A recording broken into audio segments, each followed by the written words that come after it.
cuties, and welcome to another episode of Litmas from this angle.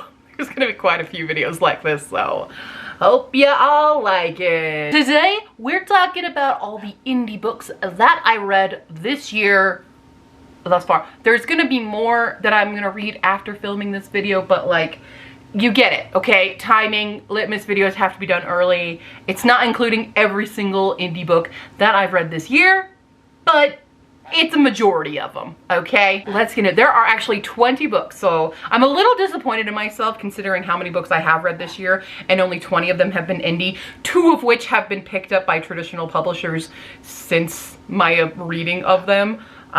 So there is that thing, but I'm still counting them as indies because I read them while they were still indies, before they came out as trads and were changed. And I haven't, well, okay, one of them is Atlas 6 I did read as trad, but so I don't know the indie, but I'm still counting it.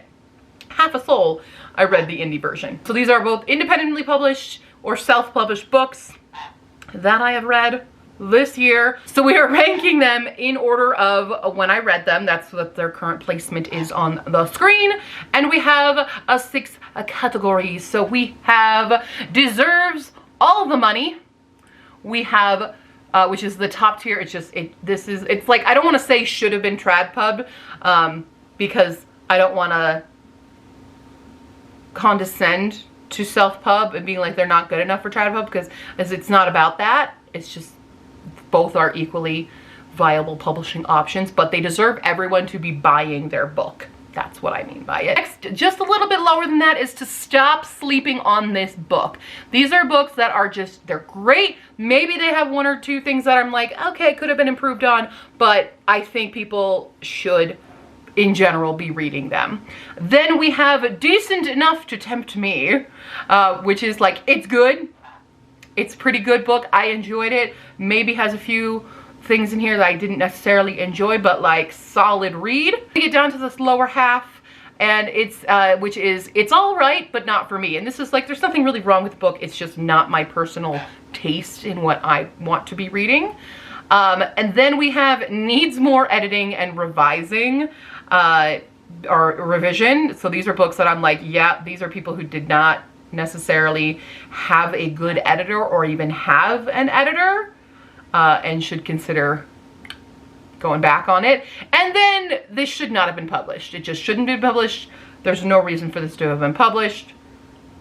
Yeah, this shouldn't exist, basically. So the very first book that we read this year that was an indie was Strange Gods by Alison Kimball.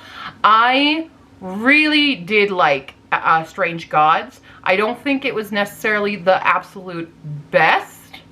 I'm probably gonna put it on Stop Sleeping on This because I really enjoyed it. I do think there are a few things that could have been changed and improved upon on it, but I do think the majority of people should be reading this book. I think it's fantastic. It's whimsical. It's spooky. It has a character named Spooky. It's got very interesting, unique take on mythology and stuff. So yes. Then we have Shadow and Light by Peter Sartucci, and this is one of the bottom tiers for me. I really didn't enjoy this book. I don't necessarily think it shouldn't have been published. I'm gonna say it needs more editing and revision. It needs a lot more. It fridges characters. It's got a very misleading cover. I just think it needed a lot more revising. It also needed some better formatting. Definitely needed more before it actually saw the light of day. So we're gonna go with that. Yeah. Half a Soul by Olivia Atwater. This is one that I read as an indie book, and then after I read it, literally I heard, oh, it's been picked up and now it's in Barnes & Nobles and got a little bit of a facelift. Not a whole lot of difference in the cover, but it's beautiful historical fantasy with some fae and a swoony little romance. Not swoony a romance, but like a well-structured romance, I think. Is it a Deserves All the Money? I mean, it does. I'm scared to put it here though, just because I know there's been changes to the book. And because it was a thicker copy when I saw it in Barnes & Noble from the one that I bought. So I'm thinking, I mean, I could have been, I'm probably gonna put it, stop sleeping on this. Stop sleeping on this. I'm gonna settle there. It might change. It might, it's teetering between the two right now for me, so it's a little bit different. Then we're getting into Hala's graphic novels that she self-published many years ago and has been re-releasing with some updates. So first we have XYZ, which is a one-shot graphic novel, and I'm gonna put this as decent enough to tempt me because it's cute. It's a fun story. It is kind of a story that, like, I don't know how to say it. It's like, it's a cute story. It's something like nothing revolutionary or anything like that. Not a revolutionary story. It's a fun, quick read. And I think it's tempting some. It's a little like slice of life kind of thing. And I like it. It does some tropes that I'm like, okay, I'm kind of over those tropes. But it's fine. It's fun. Then we have her other graphic novel series with a cherry on top. So this is volumes 1 through 3, which is what's released. And I also think we're going to do Decent Enough to Tempt Me because it is fun. It's a little bit Hanakimi. So again, not necessarily revolutionary, but a very fun, enjoyable read. Then we have Beastly by J. Noble. And I'm going to put this here. It's all right, but not for me. I enjoyed it. I do think maybe a little bit of revision is necessary, just a little tiny bit of it. But also just in general, like the basic plot line is not a plot line I normally care for. It deals with shapeshifters. It's got some kind of erotic scenes. I'm not a big fan of how the romance progressed in it, but that's just my personal preference for it. So I do think other people might enjoy it. But I think I'm going to put it as, it's all right, but not for me. Then we have By Winged Chair by Kendra Merritt, and yeah, I'm gonna put this at top tier. This is definitely top tier, deserves all of the money. I love this. I can't wait to read more. I do have 2 more of her books right now. There's so many. I need to get them all for one, but this is a retelling. It is a fantasy retelling of Robin Hood featuring a disabled character. So all the characters in, all of the lead female characters in her series, which are all like, they're all standalones, but it's in a series, are all disabled in some way, and it's showing that kind of disabled representation that is really great. And I love these characters. I thought she was a very strongly crafted character. A lot of the characters are. It's a really good magic system, has a fun non-human sidekick, has a really cute romance, got a really good plot going on. I loved this. This is a book that I tabbed, so you knew it had to be up here if I tabbed the book. We have New World Rising by Jennifer Wilson. I got this in an Owl Crate years ago. It was like a secondary bonus book, and I'm gonna say I rated this high, but I've since digested it, and I'm gonna say it's decent enough to tempt me. Because at the time it was such a refreshing read because I hadn't read dystopia in a long time, and it felt nice to sink back into the dystopia world, and I really liked the characters. I really liked what was going on with it. I think I liked the beginning of it more so. I do want to read and continue the series, so it's kind of teetering between Stop Sleeping on This and Decent Enough to Tempt Me, but I think I'm going to settle with Decent Enough to Tempt Me. I don't think it necessarily should have the rating that I originally gave it. I think I rated it way too high because I was just so happy to, you know, sink back into that dystopia world once upon a time during like the heyday of Hunger Games. New World Rising, decent enough to tempt me. The Atlas 6 by Olivia Blade. Here's the thing. A lot of people love this book, and I'm gonna say it's all right, but not for me. I am gonna read the sequel just because I'm curious about it. It's dark academia. It dealt with very unlikable characters, which some people really love. I found it difficult connecting with any of them, and I really just didn't like the nitty-gritty adult kind of stuff that were put into this book. They were tropes that were not for me. It does a trope, especially with like the quote-unquote innocent character, of kind of ruining her in a way, and I just really didn't like any of the characters, and it was very complicated, and I do want to see how it ends, but it's a book that's, I'm not anxious to get to the sequel. It's just there. Yeah. Then we have Den of Sparrows, also by Hala, and I'm going to put this in. Stop sleeping on this. It's not my absolute top tier, but that's just personal preference of things that Hala does to the characters that I don't appreciate Hala doing to the characters. Okay?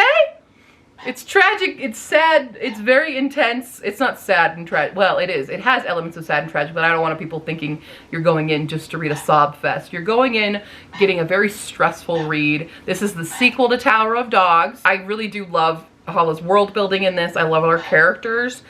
I'm stressed reading these books. I'm really scared to read the third book because no one is safe. As Hala has said many times, that I'm very worried about a lot of my characters. She does do some things in it that I'm like, oh, I want this instead, but I'm not going to get that. So that's just a little personal difference. Hala knows. We talk about it.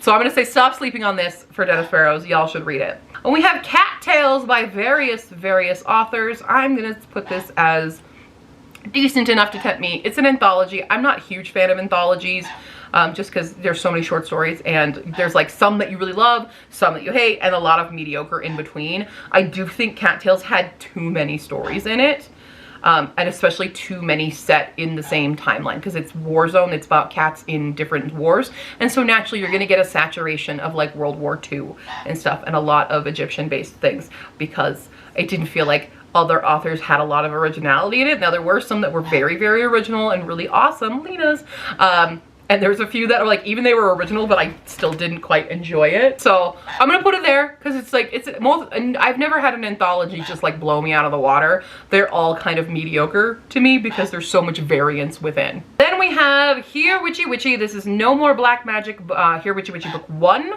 And sorry, I'm trying to mess with my mouse, so it's like everyone's scared I'm gonna put it at the bottom. No, I'm not. I'm gonna say it's again, this one's between the Stop Sleeping on This and Decent Enough to Tempt Me. I think I'm gonna put this, for now, it's Decent Enough to Tempt Me. I'm gonna read more of the series. I have the next 2 books I do own. I think as a book 1, it's good. It is decent enough to tempt me. I think it has severe potential to get better and go nuts in the next one. So I don't want to be like, oh, it's here, and then the other ones are even better, but maybe not quite the deserve all the money level, which I feel so mean putting my categories like that now.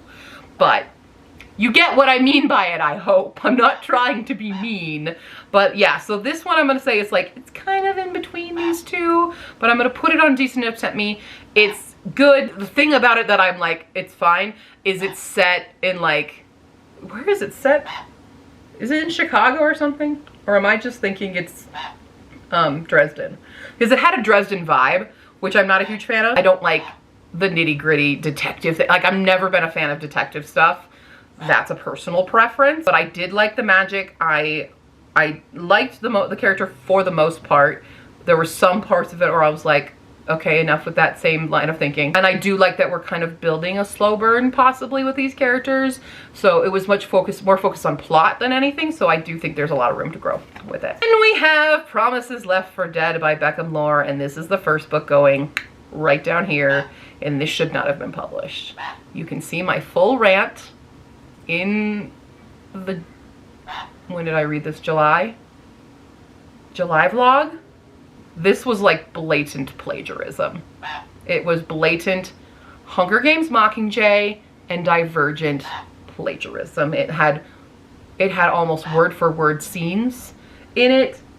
It was written by a teenager, and it reads like it was written by a teenager who's obsessed with Hunger Games and Divergent, and it should not have been published. This is fine as an exercise in your own writing. It's not something you publish because it is plagiarism.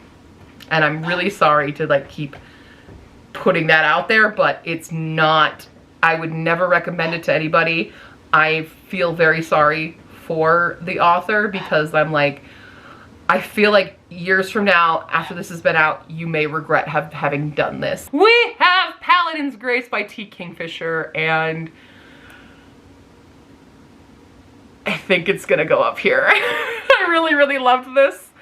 Although I do know the next couple books in the series, I'm like, I feel like they're also gonna be there. Here's what I loved. Dumbasses in love. That's one of my favorite tropes. And it's just so good. It was so good. It was such a fun time. I loved the interaction of these characters. I just loved it. I really loved it. It has my favorite thing of dumbasses in love. And they're both just absolute idiots. And I love them. Then we have Marrow Charm by Kristen Jacques. I'm gonna put this as, again, a decent enough to tempt me. It was interesting. I've kind of lost a little bit of the story now that I haven't picked it up in a bit. I did, at the time, I'm like, yes, I do want to read the sequel. So I'm gonna hold to that and say, yes, I do still want to read the sequel, but it's not quite of the top tiers level. If I have, but like, I'm like considering like ranking these guys, like who do I enjoy the most, but that's a whole other video. Then we have Songs of Autumn by Lauren Sevier. I'm gonna put this here probably. It's a little bit, no, I'm gonna say there. It's all right, but not for me. It did some tropes that I really didn't like. Actually, no, you know, I'm thinking back on it. I am gonna put it here. I'm so sorry. I feel bad, but I'm like, I think it needed more revision. I think it needed more beta readers and sensitivity readers, especially for queer stuff in this. I really didn't like a very specific thing that happened. And I thought it was kind of just a little bit poor world building. I think it needed a lot more work in it before it became a full-fledged thing. And there's still no sequel to this. She's been working on something else entirely, so I don't know. Cats of War by Carol Van Natta, I think is the name. And I'm gonna put this. This is another one that's kind of in between these two. I think I'm gonna put it in Stop Sleeping on this though. It's just a little novella. It has, I would change the title, but it also kind of has dumbasses in love. It has some interesting dynamics. It's some interesting world building. But I did really enjoy it. So I'm gonna put it there. I think I'm gonna put it there. Again, it's teetering though. It is a teeter. I should make a third one, another one right under here that's kind of in between these two. I don't know what it would be though. Stolen Enchantress by Amber Argyle. Here's the thing. This book, I liked it, but it has some issues. So I don't want to say, I mean like it is decent enough to tempt me because it did tempt me and it's tempted me to read the sequel. But I really don't like some of the messages that were in the book. So I'm gonna put it here. But it is for me kind of. But it definitely needs this. I needed another tier. Okay, it's gonna sit there. We're gonna sit here. It's all right, but not for me. There are aspects of it that are not for me, and that is the gender essentialism in this story. I did like the world building and magic system in this story a lot. Like if you have good world building and magic system, I'll probably like your book enough. But I wasn't a huge fan of there's women's magic and men's magic thing, and this slightly Stockholmy kind of romance is happening here. But, you know, choking it up to being like, oh, they're soulmates kind of thing, which is, it just is kind of a cheap way out of dismissing toxicity in relationships, I think, in general. But I think there was enough in the first book to make me go, okay, let's see what happens in the next one and watch it continue forward. It did, though, do a lot of things I wasn't a huge fan of, so. Last two, we have Stone of Destiny by Caroline Logan. And this one,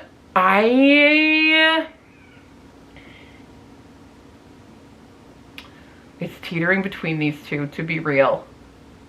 To be very real. I really thoroughly enjoyed this. You know what? I'm gonna put it up here. It deserves all the money. I'm gonna say it. It's a unique fantasy world. Again, great world building, interesting magic system, stupid romance idiots. Yeah. It's good that way. I do want to read the next ones. I don't have any qualms really with too much of it. I do think there was an imbalance in the POV switches that almost didn't need to be there, but it's fine because I still enjoyed the POV switch. Yeah, I think it's gonna go up there. And the last book, the most recent read we have, is The Wishing World by Todd Fahnestock? I don't know how to pronounce that last name. But this one, I'm gonna say, is decent enough to tempt me. It was a fun middle grade read, very fast, just a good fun time. And I probably will read the sequel. It's a duology, I think. But yeah, decent enough to tempt me. All right, but that's it. So we have a lot of decent enough to tempt me. We have got 3 top tiers, so I highly recommend them. I also highly recommend the Stop Sleeping on These books. The other ones are, I would say this one, like, again, it's all right, but not for me. A lot of people do enjoy them, especially Atlas 6. It's super popular, but not necessarily for me. I probably wouldn't necessarily recommend this bottom 2 rows, though, in my opinion. I think they could all use a lot more work, or just shouldn't have been there. At least there's only one that should not have been published. At least there's that. All right, well, what indie books have you guys read this year? Let me know in the comments below. Do you agree with me on any of these if you've read these books? I'm curious to know your own tier ranking. But this is the only tier ranking video. I promise I will not oversaturate you with tier ranking videos. I just wanted to do this one as a fun time. But yeah, we'll see what other indie books I can scramble to read for the end of the year and see which book is the best indie of 2022. I will see you tomorrow, cuties. Bye!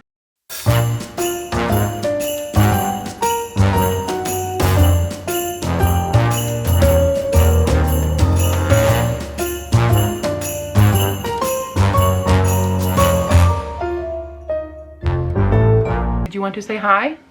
Show everybody your freshly trimmed beak and nails, because you got a fresh trim today and almost came home with another baby. We almost did. This was not the time. Baby, come here. Come here. Come here. Come here. You fell down. She got her her nails trimmed so they're not as sharp and clingy.